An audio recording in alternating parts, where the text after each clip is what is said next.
Assalamualaikum warahmatullahi wabarakatuh. Salam sejahtera bagi kita semua. Di sini saya akan menjelaskan atau mereview sebuah film yang berjudul Jenderal Sudirman. Langsung saja, Jenderal Sudirman dengan tim kecil yang terdiri dari tentara dan dokter pribadinya melakukan perjalanan ke arah selatan dan memulai perlawanan gerilya selama 7 bulan.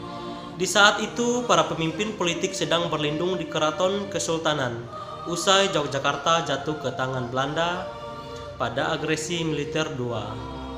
Awalnya tim ini yang dipimpin Jenderal Sudirman tersebut diikuti oleh Belanda, tetapi Jenderal Sudirman dan para prajuritnya berhasil lolos dan mendirikan markas sementara di Sobo dekat Gunung Lawu.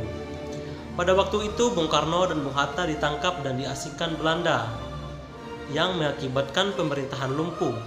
Sementara itu, Jenderal Sudirman yang berada di hutan secara otomatis memimpin pemerintahan darurat militer bersama Pemerintah Darurat Republik Indonesia atau PDRI di Bukit Tinggi.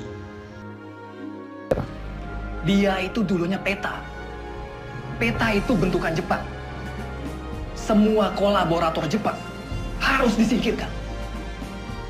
Saya khawatir negara ini akan menjadi negara fasis Jepang.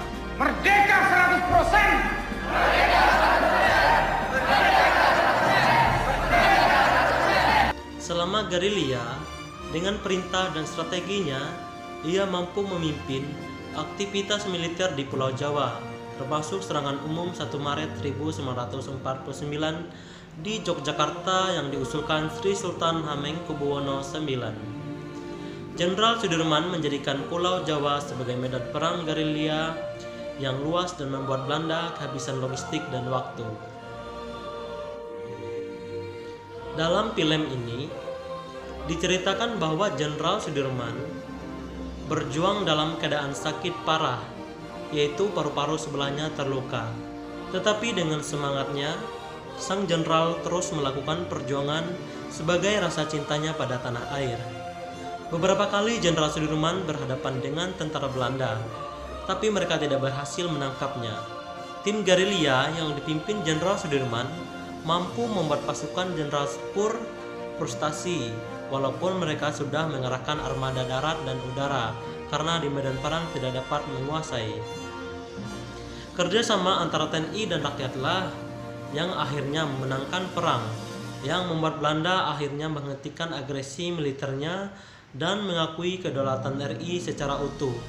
Setelah Bung Karno dan Bung Hatta kembali dari pengasingan, Jenderal Sudirman mengembalikan pemerintahan darurat militer ke pemerintah yang sah di bawah pimpinan Soekarno-Hatta.